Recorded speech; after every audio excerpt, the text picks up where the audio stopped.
अभी आपने देखा होगा 2 महीने तक चुनाव था, तब तक कोई महंगाई नहीं थी। 2 महीने तक चुनाव था, तब तक हम लोगों ने संसद में बार बार पूछा, बताइए युद्ध की स्थिति है, क्या हालत है। प्रधानमंत्री जी ने कहा तेल की कोई कमी नहीं है। फिर हमने पूछा बताइए क्या स्थिति है।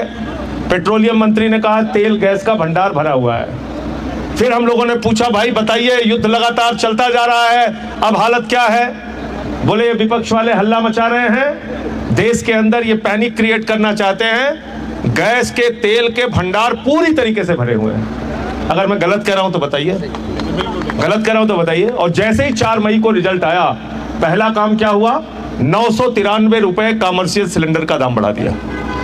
प्रधानमंत्री जी आते हैं, भाषण देते हैं, कहते हैं बहुत बड़ा संकट आने वाला है, देखिए अब आप लोग तेल का इस्तेमाल मत कीजिए, खाने के तेल का भी इस्तेमाल मत कीजिए। आप लोग ऐसा कीजिए सोना खरीदना बंद कर दीजिए। आप लोग ऐसा कीजिए कि खाद का इस्तेमाल भी कम कीजिए। आप लोग वर्क फ्रॉम होम कीजिए। तमाम तरीके के उपदेश उन्होंने, जैसे ही चुनाव का रिजल्ट आ गया, उनकी पार्टी जीत गई, उसके बाद सारे उपदेश वो देने लगे। ये किस प्रकार का आपका दोहरा चरित्र है। लेकिन सबसे मजेदार बात यह है कि इस देश का गोदी मीडिया वो टीवी चैनल पे बहस करता है तो कहता है कि बताइए भाई प्रधानमंत्री जी क्या गलत कर रहे हैं। प्रधानमंत्री जी यही तो कह रहे हैं कि डॉलर में तेल खरीदना पड़ता है, इसलिए तेल का इस्तेमाल आप कम कीजिए। तो ये बात सुनने में सबको ठीक लगती है कि बात तो ठीक कह रहे हैं, डॉलर में तेल खरीदना पड़ता है, डॉलर में सोना खरीदना पड़ता है। तो डॉलर में खरीदना पड़ता है मतलब हिंदुस्तान में डॉलर चलता है क्या? हिंदुस्तान में क्या चलता है? हिंदुस्तान में रुपया चलता है। असल बात नहीं बताते आपके सामने। दरअसल रुपया कमजोर हो गया है, इसलिए देश की अर्थव्यवस्था संकट में है। यह बात हम लोगों को समझनी पड़ेगी, यह बात हमको बोलनी पड़ेगी। यह झूठ का प्रचार नहीं चलना चाहिए। 22 लाख बच्चों का पेपर लीक हो गया नीट, और हम तो जिस उत्तर प्रदेश में रहते हैं यहां तो पेपर लीक का रिकॉर्ड है। सिपाही का पेपर लीक, दरोगा का पेपर लीक, लेखपाल का पेपर लीक। हिंदुस्तान में 93 पेपर लीक हुए हैं। नौजवान लड़का है मिश्रा, वो लखीमपुर खीरी का, उसने आत्महत्या कर ली।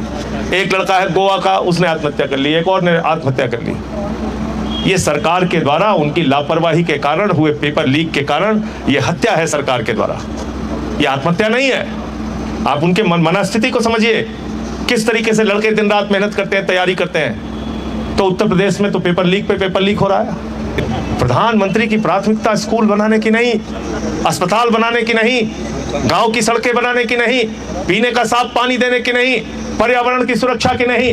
प्रधानमंत्री की प्राथमिकता अगर शमशान बनाने की और गोबर से रोजगार देने की होगी तो देश कहां जाएगा, हम आप इसका मूल्यांकन कर सकते हैं। नेता कोई भी हो उसको आपके हिसाब से चलना पड़ेगा, तब आप सही रूप में मालिक बनेंगे। अभी तो ये लोग हमको गुलाम समझते हैं। मालिक तो सही आप बनेंगे तब जब आपके हिसाब से सरकारें काम करें, और वो करेंगी तब जब आप अपने मुद्दों पे ध्यान देंगे। 1 लाख सरकारी स्कूल हिंदुस्तान में बंद हो गए और अकेले यूपी में 50,000।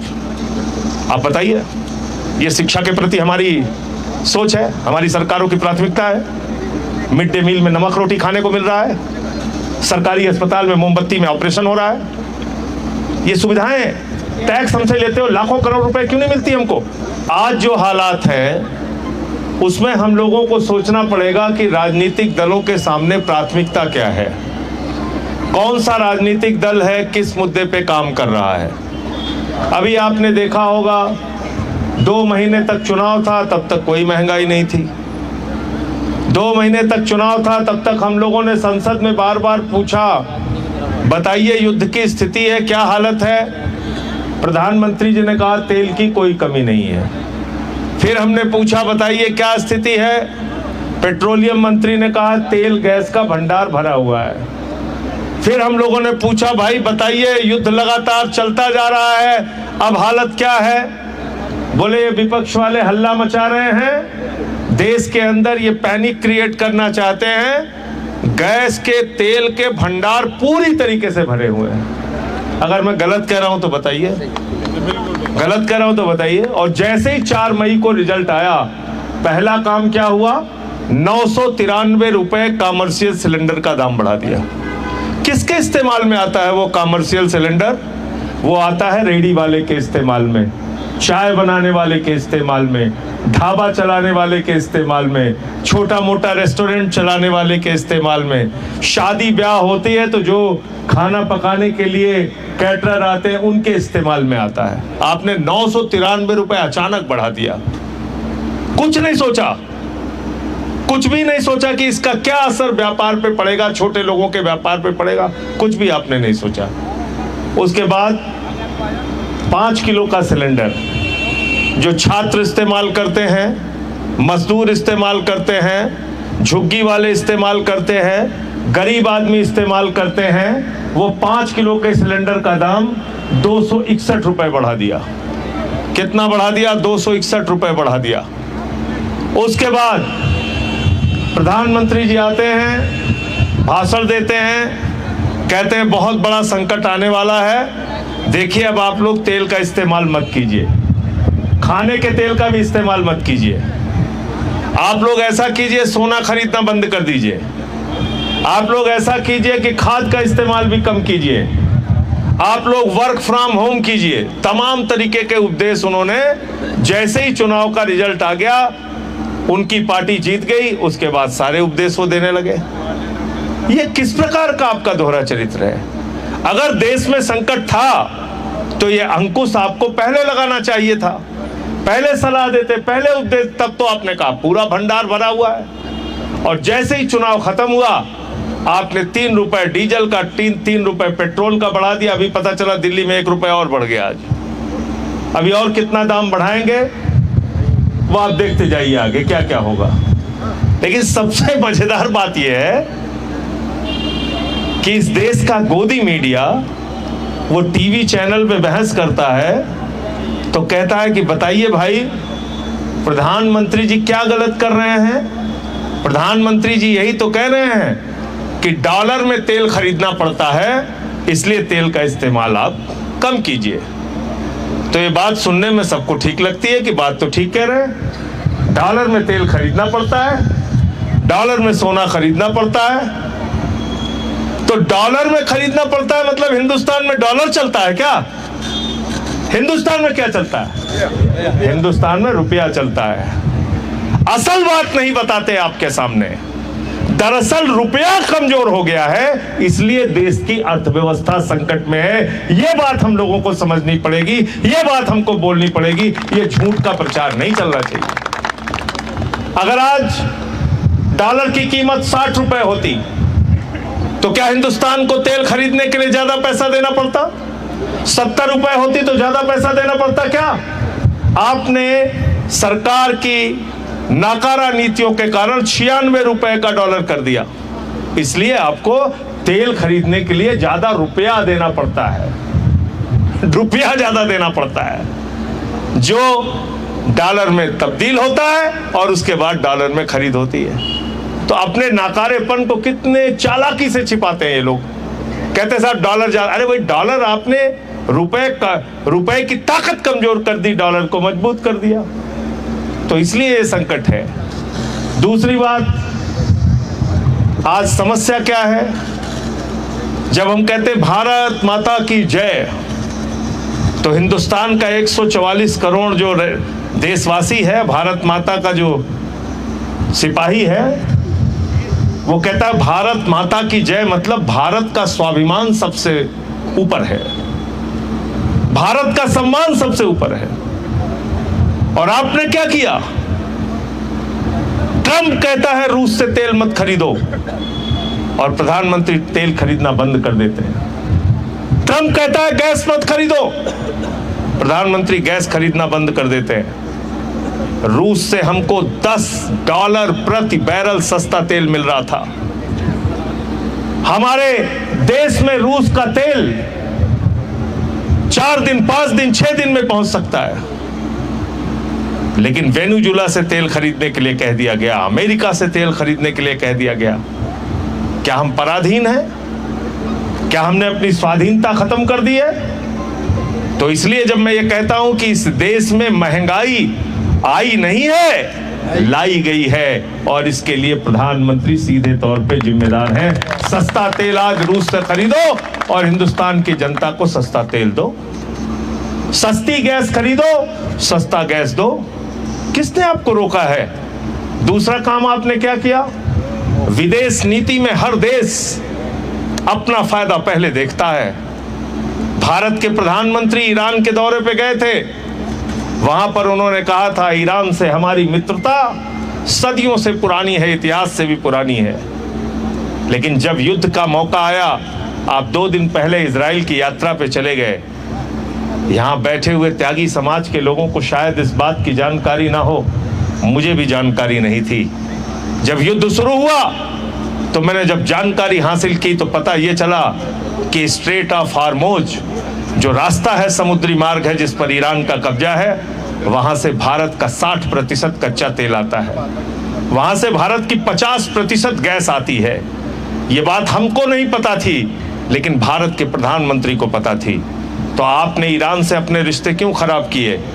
आज रूस का जहाज स्ट्रेट ऑफ हार्मोज से जा सकता है, चीन का जहाज स्ट्रेट ऑफ हार्मोज से जा सकता है, लेकिन जो हमारा दोस्त देश था ईरान, उससे हमारा जहाज नहीं आ पा रहा है। ये हमारी विदेश नीति की फेल्योर है। तो इसलिए भी मैं कह रहा हूं कि देश में महंगाई लाई गई है, ये महंगाई आई हुई नहीं है। ये संकट हमने प्रायोजित किया है देश के साथ, और आज हमारे किसी भी मुद्दे पे सरकार ध्यान नहीं देती।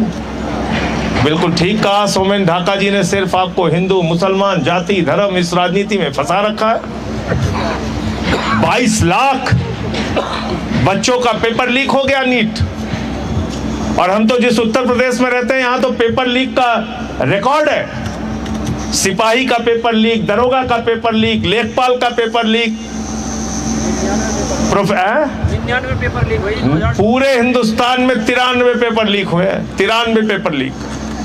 आप बताइए, आप अपने बच्चे को पेट काट के पढ़ाते हैं, महीने का 5,000 10,000 रुपए कोचिंग के लिए देते हैं, उसको रहने का इंतजाम देते हैं, बड़ी मुश्किल से दिन रात वो पढ़ाई करके तैयारी करके परीक्षा देता है, बाद में पेपर लीक हो गया। 4 बच्चों ने आत्महत्या की। बिल्कुल ठीक आपने कहा, 4 बच्चों। एक अंशिका पांडे नाम की बिटिया थी, 4 नंबर से उसका पिछली बार नीट की परीक्षा में रह गया था। इस बार उसने अच्छी परीक्षा दी थी, पेपर लीक हो गया, उसने आत्महत्या कर ली। एक नौजवान लड़का है मिश्रा, वो लखीमपुर खीरी का, उसने आत्महत्या कर ली। एक लड़का है गोवा का, उसने आत्महत्या कर ली। एक और ने आत्महत्या कर ली। ये सरकार के द्वारा उनकी लापरवाही के कारण हुए पेपर लीक के कारण ये हत्या है सरकार के द्वारा, ये आत्महत्या नहीं है। आप उनके मनस्थिति को समझिए, किस तरीके से लड़के दिन रात मेहनत करते हैं, तैयारी करते हैं। तो उत्तर प्रदेश में तो पेपर लीक पे पेपर लीक हो रहा है, लेकिन इसमें कोई आवाज नहीं उठाता, कोई नहीं बोलता। तो आज मेरा ये मानना है कि अपने मुद्दों पे हमें राजनीति करनी पड़ेगी, और प्रधानमंत्री तो हम लोगों को किसी लायक नहीं समझते, खास तौर से यूपी वालों को तो बिल्कुल लायक नहीं समझते। एक सभा में गए, आप हरियाणा से हो, सुनिए क्या कहते हैं हमारे प्रधानमंत्री। कहने लगे, हाँ भैया यूपी के नौजवान हो। बोले हाँ साहब। बोले तुम्हारे लिए रोजगार लेके आया हूँ, चुनाव का टाइम था। तो बोले हाँ क्या रोजगार है साहब? कहें गोबर से तुमको रोजगार दूंगा, जिता दो एक बार। 5 साल हो गया गोबर का रोजगार खोज रहे हैं हम लोग, गलत कहा हो बताइए। उसके बाद एक सभा में गए, कहने लगे बताओ भाई, अगर गांव गांव में कब्रिस्तान है तो शमशान होना चाहिए कि नहीं होना चाहिए? पब्लिक कह रही हाँ होना चाहिए। प्रधानमंत्री की प्राथमिकता स्कूल बनाने की नहीं, अस्पताल बनाने की नहीं, गांव की सड़कें बनाने की नहीं, पीने का साफ पानी देने की नहीं, पर्यावरण की सुरक्षा की नहीं। प्रधानमंत्री की प्राथमिकता अगर शमशान बनाने की और गोबर से रोजगार देने की होगी तो देश कहाँ जाएगा? हम आप इसका मूल्यांकन कर सकते हैं। आज 4 साल की नौकरी कर दी सेना में। हमारे घरों के भी बहुत सारे लोग सेना के अंदर अपनी सेवाएं दे चुके हैं, रिटायर्ड फौजी हैं। ये किस प्रकार का आपने काम किया? आपके पास अडानी अंबानी दुनिया भर के लोगों के लिए पैसा है, 17 लाख करोड़ रुपए आपने चंद पूंजीपतियों का माफ कर दिया। भारत की सेना के लिए पैसा नहीं है आपके पास। आपने 4 साल की अग्निवीर योजना लागू कर दी। तो मैं समझता हूं ऐसे तमाम मुद्दे हैं, उन मुद्दों पे हमको एकजुट होना पड़ेगा। और जब आप मुद्दों पे बात करेंगे तो मैं समझता हूं कोई भी सरकार हो, चाहे हमारी सरकार हो, चाहे भाजपा की हो या समाजवादी, किसी भी पार्टी की सरकार है, अगर जिस दिन मुद्दों पे राजनीति हिंदुस्तान में होने लगेगी, नेता कोई भी हो उसको आपके हिसाब से चलना पड़ेगा, तब आप सही रूप में मालिक बनेंगे। अभी तो ये लोग हमको गुलाम समझते हैं। मालिक तो सही आप बनेंगे तब जब आपके हिसाब से सरकारें काम करें, और वो करेंगी तब जब आप अपने मुद्दों पे ध्यान देंगे। 1 लाख सरकारी स्कूल हिंदुस्तान में बंद हो गए और अकेले यूपी में 50,000। आप बताइए, ये शिक्षा के प्रति हमारी सोच है, हमारी सरकारों की प्राथमिकता है? मिड डे मील में नमक रोटी खाने को मिल रहा है, सरकारी अस्पताल में मोमबत्ती में ऑपरेशन हो रहा है। ये सुविधाएं टैक्स हमसे लेते हो, लाखों करोड़ रुपए क्यों नहीं मिलती हमको? क्योंकि हम इन मुद्दों पे आवाज नहीं उठाते। आज मैं सिर्फ इस यात्रा के माध्यम से आप सबसे एक ही अपील करना चाहता हूं। एक हमारे साथी हैं संतोष यादव जी, इस यात्रा में चल रहे हैं, वो मिर्जापुर से आए हैं। उन्होंने बैनर आगे लिखा हुआ है 22 घंटे पेट को, 2 घंटे देश को। 22 घंटे पेट को और 2 घंटे देश को। तो जो कुछ भी आप किस दल में हैं वो महत्वपूर्ण नहीं है, लेकिन देश के लिए सोचना आप सबकी जिम्मेदारी है। और कोई भी गलत बात बोल रहा है, कह रहा है, तो उस पर सवाल उठाना शुरू कीजिए, तभी लोकतंत्र जीवित रहेगा, तभी सही मायने में संविधान जीवित रहेगा। हमारे साथ इस यात्रा में दीपचंद जी चल रहे हैं, दोनों आंखों की रोशनी नहीं है इनके पास, और इस यात्रा में तपती धूप में चल रहे हैं। इनके एक साथी हैं, उनके सहारे से ये चलते हैं, अमरोहा के रहने वाले हैं। मैंने जब इनको देखा यात्रा में चलते हुए, मैं हैरान हो गया, क्या जज्बा है इनके मन में, समाज के लिए कितनी पीड़ा है। इनकी आंखों की रोशनी भले नहीं है, लेकिन इनका दिल इस देश के दर्द को समझता है।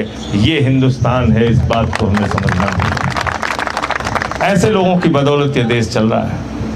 आप सबका बहुत बहुत आभार, बहुत बहुत धन्यवाद कि आपने इतने अच्छे ढंग से हम लोगों का स्वागत किया और आपके गांव में हम लोग आए हैं। मैं चाहता हूं कि ये जो हमारा कारवां है 20 तारीख को गाजियाबाद में इसका समापन होगा, तो आप वो जगह सबको बता दीजिएगा। जो लोग भी आ पाएंगे मैं उन सबका बड़ा आभारी रहूँगा, या उस सभा में भी आप लोग आएँ, मैं ऐसी आपसे विनती करता हूँ।